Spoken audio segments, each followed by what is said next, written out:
If you're anything like me, then you've been observing the collective internet dog pile that's been going on with Jack Doolittle lately. A pretty successful YouTuber who makes left-leaning commentary videos and recently got into hot water that, if you're watching this video, I'm pretty sure you're aware of. To the few that aren't caught up, this guy has a charity and released a video where he basically had a meltdown where he flailed his arms around and blamed his inability to stack cash to the ceiling on everybody but himself. The point when the internet really turned on him is when he then threatened to call out specific creators he had asked to donate and declined, attempting to claim the moral high ground while simultaneously not realizing that he's literally blackmailing people. As a good Christian boy. And someone who's pretty frequently willing to give second chances, I watched the entire apology video and took down notes and decided to share them. And because if you can't tell, I just freaking adore the sound of my own voice, apparently. My last video sucked, and the following live stream of me in the hospital trying to see what my audience thought of the video and if everybody hated me was also a really stupid fucking decision.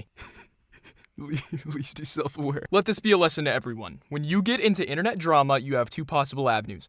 Make an apology video where you hit the YouTuber sigh, or shut the up and don't respond. Any road other than that can only lead to career destruction. Instead, Doolittle opted to make a video that gets increasingly out of touch as the runtime mounts 28 minutes. By the way, and fails to even fully understand the worst implications of his video and accompanied little tirade. Now, this isn't the NBA, okay? A play-by-play is not necessary, because this video is once again 28 minutes! Are you serious? There's not one universe where this needs to be more than 5 minutes, bro. Genuinely not one. So I'm gonna be a good little YouTuber and give you clips mostly devoid of any kind of context so that I can take every statement in bad faith, just like you would want me to do. Going live and trying to talk about that kind of stuff was really dumb. Also, being in pain, not in a good mental state, and in the middle of talking to nurses, also very dumb. Not only did I go live thinking that I could clear everything up in the span of 20 minutes while waiting for results from knee scans, I also just dug myself a deeper hole. There's you see that? You see that? He almost took accountability. You know, he got close and it hurt him, so he had to Z-vanish on that stuff. As parasocial as commentary channels tend to be, Jack can't seem to grasp the fact that he isn't talking to just one person right now.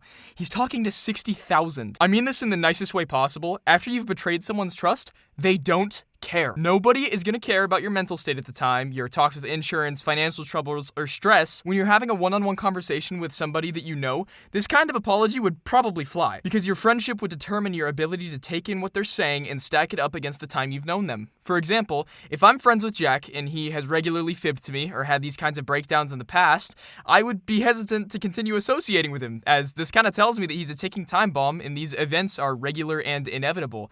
If me and Jack are friends and he has a history of being a stand-up guy for me, he's not prone to anger, and he doesn't e-beg all the time, I would probably feel like he deserves a second chance, because this doesn't line up with his typical behavior. But that's the problem. We don't know Jack. We know nothing about him. He's an internet creator. His viewers aren't his friends, and playing a character is extremely easy. How are we supposed to know that this isn't the norm for him behind the scenes? The answer is, he answers this over the course of the 28!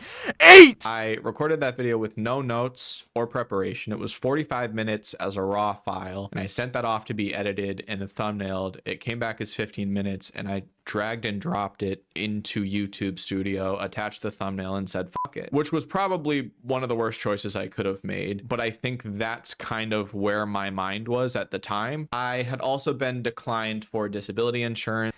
Okay, man, so who's the YouTuber? You or your editor? Because it seems like you want us to believe that the video was received poorly because it was like a framing issue or something, and it could have been redeemable with better editing. Yet another person or circumstance that he can deflect the blame on to share the weight of his failure. And who even does that? Who uploads something without watching it? How have you made it this far? Being declined by your insurance is definitely bad, but it has absolutely nothing to do with you threatening to air out your own friends over your unprofitable charity. This type of deflection genuinely makes me so angry. How difficult is it to say, I'm selfish and blonde, and I'm so sorry that I tried to use my platform as a weapon against people I claim to be friends with.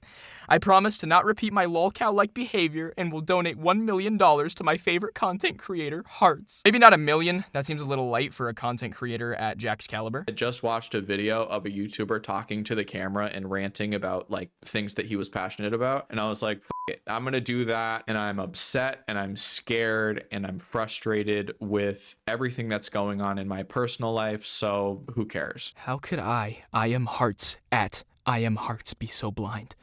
This man made a video about his passion, charity. I mean, man, I guess he really does have the moral high ground. Like, all the basics of it are still very true, but then in my anger, I would say things like, if after a month nobody ends up donating, then I'm gonna have to talk about the people who have declined to donate. And that's fucking stupid. That was me trying to be like, this is how hard I'm trying to make things work. And in reality, it came across as, you know, I have a bunch of rich people who I know. Why don't they give my charity money? There are a few times where he genuinely does claim responsibility for his actions, and all jokes aside, it would be very disingenuous of me to not show at least one of those times. But for what it's worth, with the amount he backpedals and kind of traces back his steps, I don't think his lack of excuses is by any stretch of the imagination for a lack of trying. Because videos that I've been posting haven't been getting views, and I'm freaked about not being able to post or make money if I have another health scare. I was like, it's something to post. It's not going to get views anyways, but I might make $100 off of it. And that was also really fucking stupid. I'm glad he admits that this way of thinking is stupid, because he describes going through the motions of having a channel that, quote, doesn't get views, which is just objectively and measurably untrue, but then mentions how he was satisfied with just making $100 off this video. You have an editor? An editor that you chose to chop up an extremely easy video. Dude, I'm doing 500 times more work than your editor on this exact video. If you're barely able to keep yourself afloat, 1, why are you paying someone to do 75% of your work for you? And then 2, why are you doing YouTube full time? And 3, if you're in that financial position, why do you then think it's your position to demand people spend money the way that you want them to? The video that I made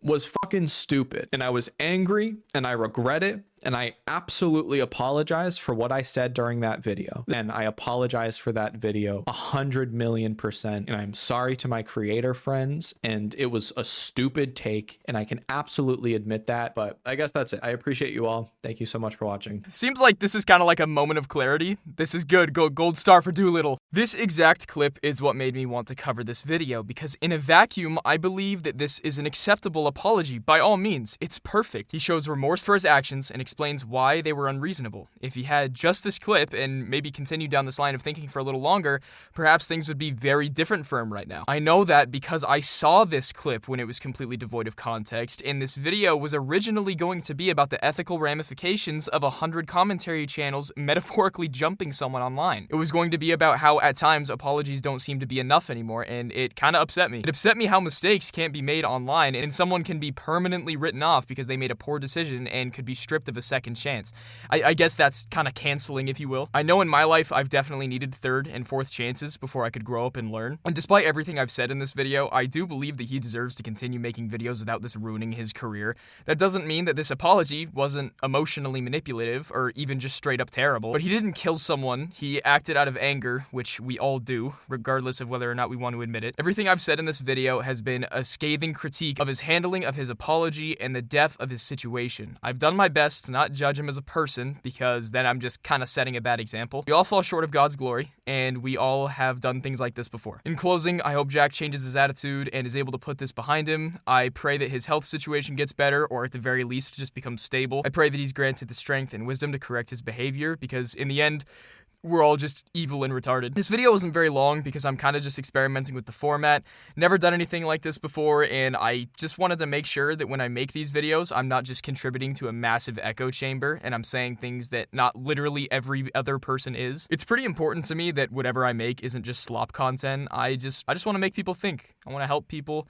It's taken me a long time to realize that this is something I could do. This video is bound to have issues, either with pacing or writing or length, whatever. But the videos will get better as I get more experience. So thanks for watching, and stay Sigma.